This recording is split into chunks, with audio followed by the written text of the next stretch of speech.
안녕하세요, 주야TV입니다.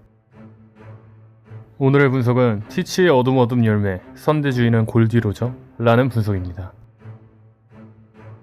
이 영상 같은 경우는 제가 유튜브를 거의 처음 시작했을 때 만든 영상이라 퀄리티가 많이 부족했습니다. 퀄리티가 많이 부족한 탓인지 제 영상을 잘못 이해하신 분들도 많고 말이 안 된다라는 의견도 많았습니다. 그래서 새롭게 몇 가지를 추가해서 이해하기 쉽게 리메이크한 영상이니 재밌게 봐주세요. 바로 시작합니다. 악마의 열매 역사상 가장 흉악하다고 알려져 있으며 자연계 중에서도 가장 이질적인 능력인 어둠 열매. 제 추측은 이 어둠 열매의 선대 주인이 골디로저라는 건데요. 왜 골디로저가 어둠 열매의 선대 주인일 수 있는지 하나하나 분석해 보겠습니다.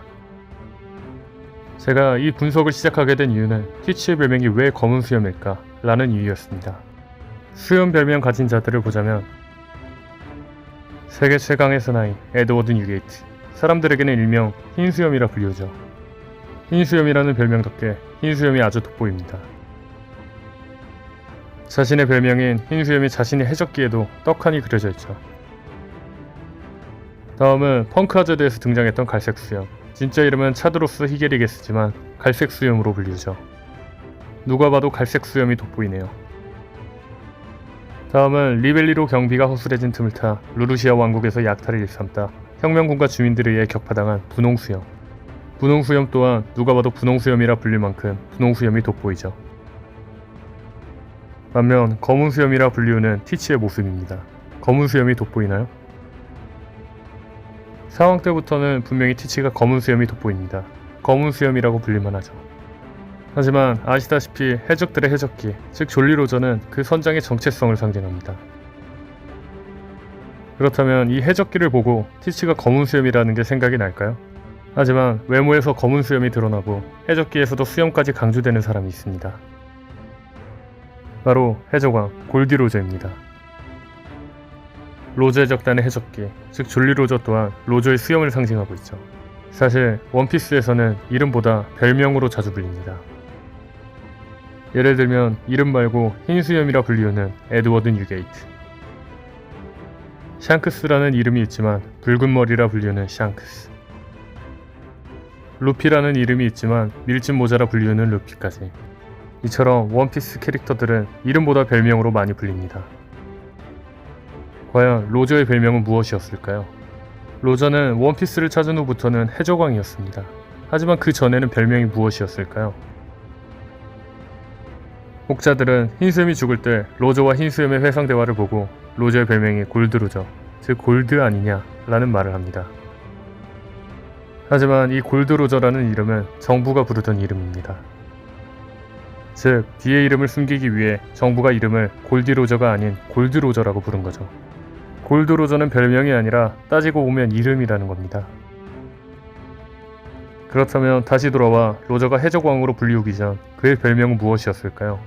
흰수염처럼 또렷하게 보이는 검은 수염. 선장의 정체성을 상징하는 해적기에서도 뚜렷하게 보이는 수염까지.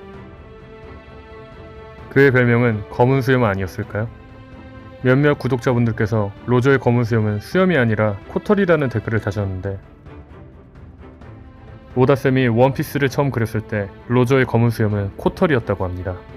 하지만 로저의 캐릭터가 점점 중요해지고 진중해지면서 코털을 수염으로 설정을 바꿨다 하네요. 즉 로저 코 밑에 털은 수염입니다. 하지만 로저의 별명이 검은 수염이라면 왜 티치도 별명이 검은 수염일까요? 뭔가 이상하죠? 이 장면은 에이스가 티치를 쫓고 있다고 말하는 장면입니다. 여기서 아주 흥미로운 말을 합니다. 검은 수염이라고 자칭하고 다닌다 라는 말이죠. 별명은 보통 타칭이죠. 루피가 나는 밀짚 모자다 이러나요? 샹크스가 나를 붉은 머리라 부르라 하나요? 더 수상한 건 티치는 흰수염 해적단에 있을 때는 분명히 검은 수염이라고 불릴 정도의 수염이 없었습니다. 하지만 사치를 죽이고 어둠 열매를 얻자 티치는 흰수염 해적단을 나가면서 에이스의 말처럼 자신을 검은 수염이라 자칭하기 시작했죠. 또한 자야 때와 비교해보면 점점 검은 수염을 기르기 시작합니다. 이 모습은 정상결전 때의 모습입니다. 이 모습이 마지막 사왕의 자리에 등극했을 때의 모습입니다. 이처럼 티치는 남들이 자신을 검은 수염으로 부르기를 원하여 수염을 기르고 검은 수염을 자칭하고 있다는 거죠. 즉, 앞의 이야기를 덧붙여 말하자면 티치는 로저의 별명인 검은 수염을 따라하고 있다는 거죠. 마치 자신이 로저가 되고 싶어 한다는 겁니다. 전 영상에서 오해하시는 분들이 있는데 티치가 로저라는 뜻이 아니라 티치가 로저를 따라하고 있다는 말입니다. 또한 정상결전에서도 샹크스가 티치의 이름을 부르고 한참 망설인 뒤 검은 수염이라 부르는 것도 뭔가 수상합니다. 굳이 오다쌤이 점점점을 이렇게 많이 쓸 이유가 있을까요? 그렇다면 앞서 말한 것처럼 왜 로저가 어둠 열매의 선대 능력자라는 걸까요? 이 장면은 티치가 에이스에게 능력을 쓸 때 에이스가 아주 당황하는 장면입니다. 이 장면은 티치가 흰수염에게 능력을 쓰자 당황하지 않고 흰수염이 티치를 검으로 베는 장면입니다. 앞서 티치가 에이스와 흰수염을 상대할 때 차이점은 티치의 능력에 당황했냐 안 했냐의 차이입니다. 어둠 열매를 얻자마자 검은 수염이라 자칭하며 수염을 기른 티치. 흰수염은 이 어둠 열매가 로저의 열매라 당황하지 않은 거 아닐까요? 하지만 이 발언에 사람들이 제일 많이 하는 반문은 왜 센코쿠나 거프 등이 로저의 열매라고 말을 안 했을까 입니다. 아시다시피 어둠 열매는 도감에 그려져 있는 열매입니다. 즉, 누군가 사용한 적이 있는 열매라는 거죠. 또한 이 열매는 악마의 열매 역사상 가장 흉악하다고 알려져 있으며 자연계 중에서도 가장 이질적인 능력을 가지고 있죠. 분명히 이렇게 강력한 열매의 힘은 바다에서 이름을 떨치던 누군가에게 사용되었을 겁니다.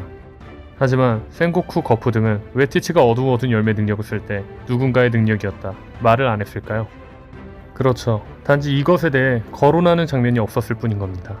즉, 센코쿠 거프 등이 말을 안 했다고 로저 열매가 아니라는 건 설명이 안 되겠죠.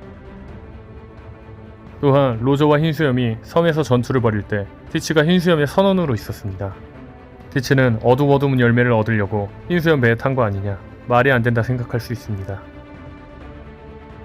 하지만 티치가 몇십 년 동안 흰수염 배에 있었다는 것은 어둠 열매가 들어올 확률이 높아 몇십 년을 있었다는 거지 어둠 열매를 위해 배에 탔다는 게 아닙니다. 마지막으로 로저는 처형당할 때 해로석 수갑을 차지 않아 능력자가 아니다 라는 말이 있습니다. 하지만 이때는 로저가 자수를 해서 처형대에 오른 겁니다.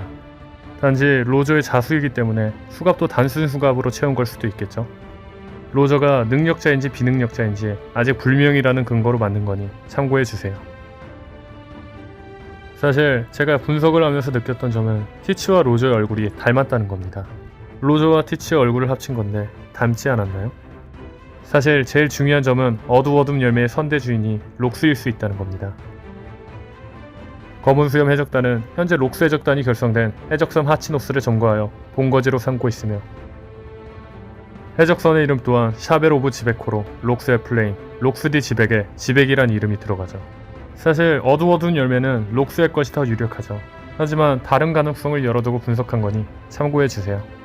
하지만 로저의 아들이 에이스일 거라고 아무도 상상 못한 것처럼 오다쌤이 뭔가 반전을 줄 수도 있지 않을까요? 오늘 분석은 여기까지입니다. 시청해주셔서 감사합니다.